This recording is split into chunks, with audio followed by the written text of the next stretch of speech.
మాట్లాడండు. ఈరోజు ప్రార్థన పెట్టడానికి కారణం కూడా అదే. దేవుడు మనతో మాట్లాడుతాడనే ప్రార్థనకు వచ్చినాం. దేవుని వాక్యం సత్యము, వాక్యమే దేవుడు. కాబట్టి వాక్యం విన్నాం, దేవుడు మనతో మాట్లాడతాడు. పోయిన వారం నేను ఒక విషయం చెప్పిన, మాట్లాడుతూ వాక్యం అన్న ముందు చెప్పినప్పుడు కొన్ని విషయాలు చెప్పిన. ఆ విషయాలు ఎవరికన్నా గుర్తున్నాయారా? పోయినసారి నేను చెప్పిన మాటలు. సుధాకర్ ఒక 2 విషయాలు చెప్పిన. ఆదాము నుండి నోవా వరకు వానబడలేదని చెప్పిన. యాదకుందారా? చెప్పిన సుధాకర్? ఎవరు గుర్తుపెట్టుకోలేదు. సరే నిండి కాదురా, నువ్వు పాపల దగ్గర పోయినావు, నీకోసం ప్రార్థన చేసి. పోయినసారి నేను ఆ మాట చెప్పిన. ఆదికాండం 2వ అధ్యాయం 7వ వచనం 6వ వచనంలో ఏమున్నదంటే, ఆది మొదట్లో నోవాహు దినంలో వరకు వర్షం పడలేదు. కానీ అక్కడ ఆదికాండం ఒకసారి 2వ అధ్యాయం 6వ వచనం తమ్మి ఒక మాట చూడండి. ఇది చిన్న విషయం కానీ పెద్ద సబ్జెక్ట్. ఇంట్లో అట్లని చెప్పి ఇప్పుడు పొద్దుటి నుండి వచ్చి బాగా ఒర్రి ప్రార్థన చేసిన కాబట్టి ఆకలి అవుతుంది, పోవాలి. కానీ పోదాం. ఇది ఒక్క మాట. 6వ వచనం తమ్మి, 2:6. ఆదికాండం 2వ అధ్యాయం 6వ వచనం చదవండి. అయితే ఆవిరి భూమి నుండి లేచి నేల అంతటిని తడిపెను. చాలు. అసలు ఫస్ట్లో సముద్రాలు తయారు చేసిండు, అన్ని సముద్రాలలో ఉన్న జీవులను అన్ని తయారు చేసిండు దేవుడు. కానీ వర్షం లేదు అసలు. ఎప్పటి వరకు లేదట? నోవాహు దినాల వరకు లేదు. అయితే ఇప్పుడు నోవాహు చెప్పే మాట ఏంటిదంటే, ఇదిగో వర్షం రాబోతుంది, ఆ వర్షము నక్షత్రాల పైనుండి రాబోతుంది, అది వస్తే మీరు తట్టుకోలేరు, కాబట్టి మీరు మారు మనసు పొందండి. ఇది కొత్తగా ఉన్నది వాళ్ళకు. అరే, ఇది చెప్పే విధానం, వీడు వర్షం అనేది ఎక్కడిదిరా? మనం ఇప్పుడు బతుకుతానం అంటే ఆవిరి లేస్తుంది, భూమి తడుస్తుంది, పంట వేస్తే అది పండుతుంది. ఇది మన సిస్టమ్. ఇప్పుడు నోవహు చెప్పేసి సువార్త ఏంటిది? వర్షం వస్తుంది, మనందరం మునిగిపోతాము, జలప్రలయం వస్తుంది. అంటే ఈ నోవహు చెప్పే విధానం వాళ్ళకి అర్థం కావట్లేదు. ఇప్పుడు దేవుడన్న మారు మనసు అంటే మనకు తెలియదా?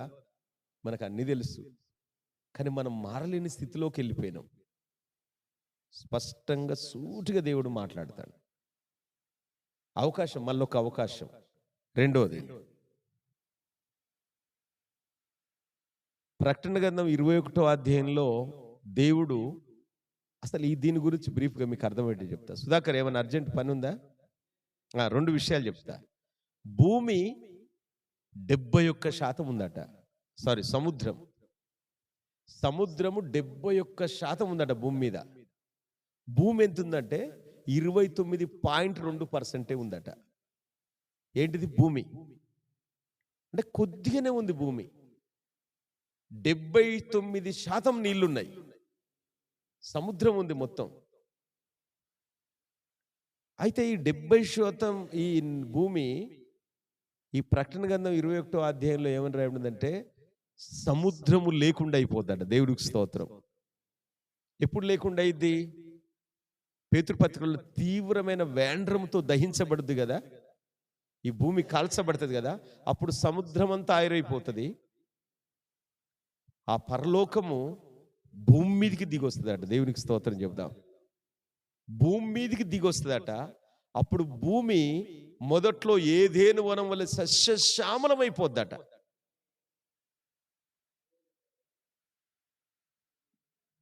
కొంచెం అర్థమైందా? భూమి మొత్తం సస్యశ్యామలమైపోద్దట.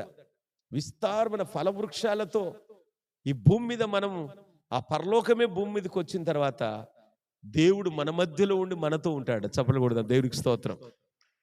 ఇప్పుడు ఈ సందర్భాన్ని ఎందుకు చెప్తున్నంటే, కొద్దిగా ఉన్నాం మనం, కొద్దిగానే మన మినిస్ట్రీ, కొద్దిగానే మన పరిచర్య, హేళనగా ఉన్నాం.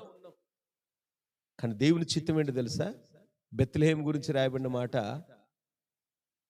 యూదా బెత్లెహేమా, నీవు అల్పమైన దానివి, కానీ నీలో నుండి రాబోతున్న రాజు ప్రపంచ దేశాలను వెళ్తాడు. దేవునికి స్తోత్రం.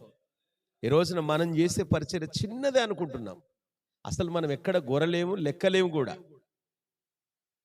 కానీ మన విషయంలో దేవుని ప్రణాళిక అది. ఈ సృష్టి మొత్తం భూమిని ఎక్కిరిస్తుందట. గింతంతే నువ్వు గింతంతే ఉన్నావు అని. కానీ దేవుడే దిగొచ్చిన తర్వాత కప్పబడి ఉన్న నీరంతా మాయమైపోయి సస్యశ్యామలమైన భూమిగా మారబోతుందట. ఈరోజున మన జీవితాల్లో ఏదో కొద్దిగా ఆరోగ్యమే కావచ్చు, కొద్దిగానే ఆరోగ్యం ఉంది, అసలు లేదు, సంపూర్ణమైన ఆరోగ్యం లేదు, కొంచెం ఉంది. దేవుని వాక్యం మనలోకి వస్తే పరిపూర్ణతలోకి వచ్చేస్తాం. దేవుడికి స్తోత్రం. నేను ఎందుకు ఈ మాటలు మీకు చెప్తున్నా అంటే, మనం కొద్దిగానే కావచ్చు, కొంచెమే కావచ్చు. కాబట్టి దేవుడు మన విషయంలో ఒక ప్రణాళిక కలిగి ఉన్నాడు. నేను నిజంగా నాతో దేవుడు ఏం మాట్లాడిందంటే, నిన్నటి దినాన నా కొడుకు మోజస్ విషయంలో ఊహించని విధంగా ఆ పాప వాళ్ళు వచ్చి కాంప్రమైజ్ అయిపోయారు. దేవునికి స్తోత్రం. అసలు మేము కలలో కూడా ఊహించాలి అంత సింపుల్గా అయిపోద్దని. చాలా వండర్ జరిగింది. నా కొడుకు మీద ఉన్న ప్రతిదీ కూడా తొలగిపోయింది ఈ రోజున, మీ అందరి ప్రార్థన బట్టి. రెండవది, నిజంగా డేవిడ్ అన్న వాక్యంలో జీవం ఉంది. మామూలు జీవం కాదు, మనసులో మెప్పు అంటే అంతకంటే కాదు. నేను రిక్వెస్ట్ చేస్తున్నా మీ అందరికీ, రెండు చేతులు ఎత్తి, ఇది మనకు మన కుటుంబాలకు ఆశీర్వాదకరంగా. యోహాను సువార్త 17వ అధ్యాయంలో 6, 7, 8 వచనాలు యేసుక్రీస్తుల వారు అంటాడు, నేను లోకం కొరకు ప్రార్థన చేయట్లేదు, నీవు నాకు అప్పగించబడిన వారు నీ వారైనందున నేను వారి కొరకే ప్రార్థన చేస్తున్నాను. దాదాపుగా 40-50 మంది సేవకుల పేరు రాశాం. వాళ్ళందరి కోసం మనం ప్రార్థన చేద్దాం. తద్వారా వచ్చే ఆశీర్వాదాలు మనం కళ్ళారా చూస్తాం.